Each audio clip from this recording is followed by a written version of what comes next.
எல்லாருக்கும் வணக்கம். இன்னைக்கு நம்ம வீடியோவில் உறவுகள் ஏன் இன்னைக்கு நிறைய முறிவுகள் சந்திக்குது அப்படின்றது பார்க்கலாம். ஸோ வாங்க வீடியோக்குள்ளே போகலாம்.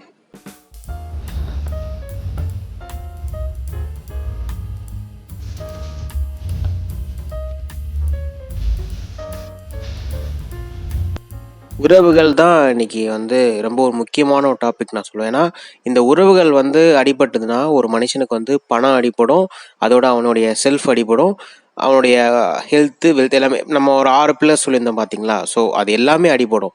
ஸோ உறவுகள் ஏன் இன்னைக்கு நிறைய முறிவுகள் சந்திக்குது அப்படின்னா அதுக்கு நிறைய காரணங்கள் உண்டு. முக்கியமான ஒரு காரணங்கள் பார்த்தீங்கன்னா நம்ம நிறைய இந்த மீடியா பார்த்து பழகிட்டோம். ஸோ நிறைய மீடியா. ஸோ இப்போ மீடியான்றது இப்போ நான் எதை குறிப்பிடணும் மெயினாக பார்த்தீங்கன்னா சீரியல்ஸ் நம்ம பார்க்குறோம். சீரியல்ஸு, அப்புறம் இந்த நிறைய இந்த வெப் சீரியஸு, அப்புறம் இன்னும் பார்த்தீங்கன்னா இந்த ஷோஸ்லாம் லைவ் ஷோஸ் அப்படி ஒன்று கனெக்ட் பண்ணுவாங்க தெரியுமா? ஸோ நான் பேர் சொல்ல விரும்பல. சேனலில் ஸ்பெசிஃபிக்காகவே அந்த ஈவெண்ட் நடக்கும். ஸோ இந்த மாதிரி விஷயங்கள் நம்ம பார்க்குறோன்னா நமக்கு எப்படி உறவுகள் அடிப்படும் அப்படின்னு பார்த்தீங்கன்னா, நீங்கள் இந்த சீரியல்ஸு, இந்த வெப் சீரியஸ், இந்த மாதிரி இந்த ஷோஸ்லாம் நீங்கள் முக்கியமான விஷயங்கள் பார்த்தீங்கன்னா நீங்கள் எங்கேயுமே பார்த்தீங்கன்னாக்கா ஒரு பாசிட்டிவிட்டியே இருக்காது. ஒரு அன்போ, ஒரு அக்கறை, ஒரு ஒரு என்ன சொல்கிறதுனா ஒரு பாசம், அந்த எதுவுமே இருக்காது. இருக்கும், ஆனால் எப்படின்னா ஒரு 2% தான். மற்றது எல்லாம் நெகட்டிவ் நிறைய இருக்கும். நிறைய இந்த தப்பான விஷயங்கள் பேசுறது, தப்பான விஷயங்களுக்கு அவங்க இன்வால்மெண்ட் பண்ணுறது, நிறைய கோபம், இன்னைக்கு அந்த என்ன சொல்கிறதுனா துரோகம் பண்ணுறது. ஸோ இதெல்லாம் விஷயங்கள் இன்னைக்கு அந்த சீரியலில் நிறைய இருக்கனால இன்னைக்கு அது என்டர்டெயின்மெண்ட். அது முக்கியமான விஷயம் சொல்ல மாட்டேன்.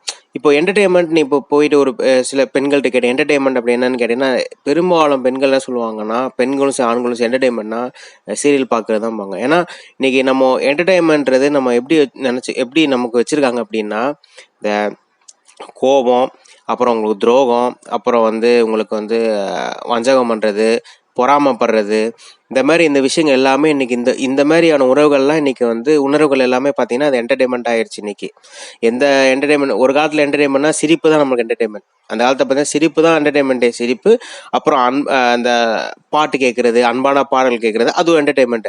ஆனால் இன்னைக்கு இந்த நூற்றாண்டில் பார்த்தீங்கன்னா என்டர்டெயின்மெண்ட்டே மாறி போய் நெகட்டிவ் விஷயங்களுக்கு தான் நெகட்டிவ் விஷயம் தான் நமக்கு என்டர்டெயின்மெண்ட்டாகவே இருக்குது. ஸோ அதான் நம்ம நிறைய கன்சியூம் பண்ணுறோமே.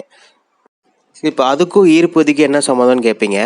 நீங்கள் நல்லா யோசிச்சு பாருங்க, நம்ம எந்த விஷயத்துக்கு நம்ம நிறைய முக்கியத்துவம் கொடுப்போமோ அந்த விஷயம் நமக்கு நம்ம வாழ்க்கை நிறையா இருக்கும். நிறைய அன்பான விஷயங்கள் நீங்கள் நிறைய முக்கியத்துவம் கொடுத்தீங்கன்னா உங்கள் லைஃப் நிறைய அன்பு கிடைக்கும். இப்போ நீங்கள் கொடுக்குறதே கோபம், பொறாமை, அப்புறம் அந்த குடும்பத்தை கெடுக்கிறது, பழி வாங்குறது, ஸோ இந்த மாதிரி விஷயங்கள் நீங்கள் நிறைய கொடுக்க என்ன ஆகும்னா அது உங்களுக்கு மேனிஃபெஸ்ட் ஆயிடும். ஸோ உங்கள் லைஃப்பில் நிறைய பேர் இன்னைக்கு ரிலேஷன் ப்ராப்ளம் மெயின் மாட்டுறதுக்கு காரணம் என்னன்னா, இந்த தேவையில்லாத விஷயங்கள் நம்ம பார்த்து நம்ம உள்ள கன்சியூம் பண்ணி வச்சுக்கிட்டு அதனால நமக்கு தெரியாமல் நம்ம மேனிஃபெஸ்ட் பண்ணிட்டு இருக்கோம். அதுதான் ஒரு உண்மை. இப்போ எப்படின்னா, இப்போ நிறைய பேர் சொல்லுவீங்க எனக்கு தெரியும் எது நல்லது கெட்டதுன்னு, நான் படித்தவன், நான் பெரிய பிஹெச்டி ஸ்காலர்னு சொல்லுவீங்க. ஆனால் ஒரு விஷயம் நல்லா புரிஞ்சுக்கோங்க, உங்களுடைய ஆழ்மனத்துக்கு நீங்கள் நல்லது கெட்டது எதுவுமே தெரியாது. நீங்கள் என்ன மாதிரி விஷயங்கள் பார்க்குறீங்களோ அதை அப்படியே உள்வாங்கி வச்சுக்கிட்டு நாளைக்கு பிரச்சனையை உண்டாக்கும் போது இந்த விஷயங்கள் கோரிலேட் பண்ணிக்கும். ஸோ எப்படின்னா, இப்போ பெரும்பாலும் இந்த ஒரு விஷயங்கள் இருக்குது. அதாவது இப்போது பெண்கள்லாம் வேலைக்கு போனாலும் ரொம்ப திமிராயிட்டு போயிடுச்சு, அவங்களுக்கு பெண்கள் ரொம்ப திமிராகி போச்சு அப்படின்னு சொல்லிட்டு இருப்பாங்க. ஆனால் நீங்கள் உண்மையிலே பார்த்தீங்கன்னாக்கா அப்படி கிடையாது. ஒரு சில பேர் இருப்பாங்க, ஒரு 10ல் ஒரு 2 பேர் திமிரா இருந்தால் 8 பேர் அப்படி கிடையாது. ஸோ நம்ம இந்த மாதிரி திமிரான அதான் சொல்கிறேனே, இந்த மாதிரி திமிரா இருக்கவங்க பெண்கள்னா வேலைக்கு போகிற பெண்கள் திமிரான பெண்கள். அப்புறம் மாமியார் எப்பவுமே அரக்கியாக தான் இருப்பா. மாமனார் மாமியார் 2 பேரும் சேர்ந்து எப்பவுமே நமக்கு டார்ச்சர் கொடுத்துட்டு இருப்பாங்க. அப்புறம் புருஷ வீட்டில் இருக்க எல்லாருமே நமக்கு அகெயின்ஸ்டாக இருப்பாங்கன்றது. இதெல்லாம் நமக்கு எப்படி அந்த தகவலாம் நம்ம நினைக்கிறீங்க? இந்த மாதிரி விஷயங்கள் நம்ம மனசுக்குள்ள எப்படி வந்தது பார்த்தீங்கன்னா, நீங்கள் எல்லாம் யோசிச்சு பாருங்க, எந்த ஸ்கூல்லையாச்சும் இங்கே போய் படிச்சிங்களா? உங்கள் ஸ்கூல் படிக்கும்போது யாரும் சொல்லி கொடுத்தாங்களா? இந்த மாதிரி வேலைக்கு போகிற பெண்கள் திமிரான பெண்கள், மாமியார் அரக்கின்றது, இல்லை காலேஜ் சொல்லி கொடுத்தாங்களா? எங்கேயும் கிடையாது. இதெல்லாம் நமக்கு எங்கேருந்து வந்தது? இந்த மீடியா, இந்த சீரியல், இந்த விஷயங்கள்லேருந்து தான் நமக்குள்ளே பதிவாகி உட்காந்துருக்கு. ஆனால் இப்போ நிறைய பேர் கேட்பீங்க, நாட்டில் நடக்கிறதானே நாங்கள் மீடியாவாக காட்டுறாங்க, அதானே நாங்கள் பார்க்குறோம்பீங்க. நல்லா யூஸ் சொல்லுங்கள், இந்த நாட்டில் வெறும் இது மட்டுமா நடக்குது? வெறும் கொலை, கொள்ளை, இந்த மாதிரி தேவையில்லாத விஷயம் மட்டும் நடக்குது. எத்தனையோ நல்ல அன்பான கணவன் மனைகள் இருக்காங்க, எத்தனையோ நல்ல மனைவிக்கு சப்போர்ட் பண்ணுற கணவர்கள் இருக்காங்க. அப்புறம் கணவர்கள் வந்து நல்லா பார்த்துக்கூடிய பெண்கள் நிறைய பேர் இருக்காங்க. எத்தனையோ பெண்கள், நல்ல பெண்கள் இருக்காங்க, ஆண்கள் இருக்காங்க.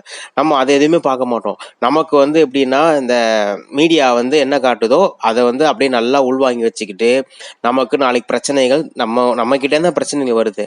இப்போ நிறைய இப்போ இருக்க நூற்றாண்டில் வந்து மிகப்பெரிய ஒரு ப்ராப்ளம் பார்த்தீங்கன்னா சைக்காலஜிக்கல் ப்ராப்ளம்.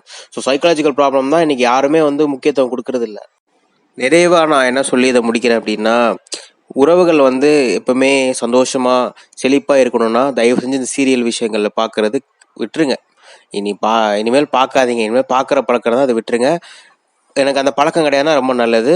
ஏன்னா உங்க லைஃப் ரொம்ப நல்லா இருக்கும். உண்மையிலே சொல்றேன். ஏன்னா இப்போ நமக்கு இப்போ நிறைய இந்த ஆன்லைன்ல பார்த்தீங்கன்னா எல்லாம் எங்கே பார்த்தாலுமே ஒரு தப்பான விஷயங்கள் தான் ஓடிட்டு இருக்கு.